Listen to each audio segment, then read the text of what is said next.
नमस्कार, मी सुमित. तुम्ही पाहता एलएस मराठी. 12च्या इलेक्शन स्पेशल बुलेटिन मध्ये आपलं स्वागत.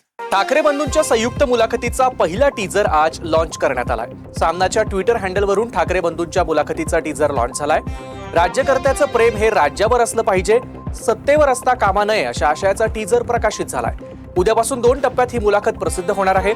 संजय राऊत आणि महेश मांजरेकर यांनी घेतलेल्या मुलाखतीचा भाग गुरुवारी 8 जानेवारी रोजी प्रसिद्ध होणार आहे. काँग्रेस प्रदेशाध्यक्ष हर्षवर्धन सपकाळ यांनी मुख्यमंत्री देवेंद्र फडणवीसांवर अभद्र भाषेत टीका केल्यानंतर फडणवीसांनी त्यांना प्रत्युत्तर दिलंय. कोणी कितीही शिव्या घातल्या तरी त्याचा माझ्यावर काहीही परिणाम होणार नाही. मला विष पिण्याची सवय आहे असं म्हणत फडणवीसांनी आरोप फेटाळून लावलेत. जनता सोबत असल्यानं अशा फालतू वक्तव्यांनी मला काहीही फरक पडत नाही. तसंच जनतेचा विश्वास आणि पाठिंबा हेच आपलं खरं बळ असल्याचं फडणवीस म्हणालेत. रवींद्र चव्हाणांमध्ये मॅच्युरिटी नाही. रवींद्र चव्हाण यांनी आपली वैचारिक दिवाळखोरी दाखवून दिली अशी टीका सतेज पाटलांनी केली आहे. मुख्यमंत्र्यांना रवींद्र चव्हाण यांची भूमिका मान्य आहे का हे स्पष्ट झालं पाहिजे. आधी वादग्रस्त वक्तव्य करायचं आणि नंतर माफी मागायची हे भाजपचं षडयंत्र आहे असा आरोपही सतेज पाटलांनी केलाय. महापालिकेतील बिनविरोध निवडीवरून राष्ट्रवादी शरद पवार गटाचे आमदार जयंत पाटील यांनी भाजपला टोला लगावलाय. वेगवेगळ्या मार्गाने बिनविरोध निवड झाल्या त्यामुळे मिरची लागली. सरळ मार्गाने निवडी झाल्या नाहीत. पैसे, पळवापळवी, दमदाटी करून उमेदवार बिनविरोध निवडून आले असं लोक म्हणतात असा टोला देखील जयंत पाटील यांनी लगावला. जळगाव महापालिका निवडणुकीत मनसेचे उमेदवार राजेंद्र निकम यांनी हरिविठ्ठल नगर येथील हनुमान मंदिरातून नारळ फोडून प्रचाराला सुरुवात केली. जळगावमध्ये मनसेनं एकूण 5 उमेदवार दिलेत. मनसे आपलं खातं उघडणार का हे पाहणं गरजेचं आहे.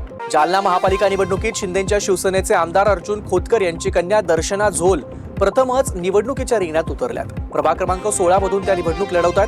वडिलांनी केलेल्या विकास कामांच्या जोरावर आम्ही ही निवडणूक लढवत असल्याचं दर्शना झोल यांनी म्हटलंय. जालन्यात महापालिका निवडणुकीत सर्वच पक्षांकडून प्रचाराची रणधुमाळी सुरू झाली आहे. विकासाच्या मुद्द्यावर आम्हीच निवडून येणार असा विश्वास शिंदेच्या शिवसेनेचे प्रभाग क्रमांक 9 मधील उमेदवार विष्णू पाचफुले यांनी व्यक्त केलाय. पनवेल महापालिका निवडणुकीच्या पार्श्वभूमीवर तपास यंत्रणा सतर्क झाल्याचं पाहायला मिळतंय. पोलिसांनी कामोठे परिसरात एका वाहनातून 17 लाख रुपयांची रोकड जप्त केली आहे. जप्त केलेली रोकड पुढील पडताळणीसाठी आयकर विभागाकडे वर्ग करण्यात आली आहे. सोलापूर महापालिका निवडणुकीच्या पार्श्वभूमीवर राजकीय पक्षांचे उमेदवार आणि त्यांच्या अधिकृत खर्च प्रतिनिधींसाठी मार्गदर्शन आणि प्रशिक्षण बैठक घेण्यात आली. अर्ज दाखल केल्यापासून ते 16 जानेवारीपर्यंत संपूर्ण प्रचार खर्च दररोज खर्चवहीत नोंदवून निवडणूक खर्च समितीकडे सादर करणं बंधनकारक असल्याचं डॉक्टर जवळगेकर यांनी स्पष्ट केलं. पिंपरी चिंचवडमधील देहू रोड पोलीस ठाणे यांच्याकडून रूट मार्च काढण्यात आला. स्टेशन हद्दीतील अतिसंवेदनशील भागात हा रूट मार्च शांततेत पार पडला.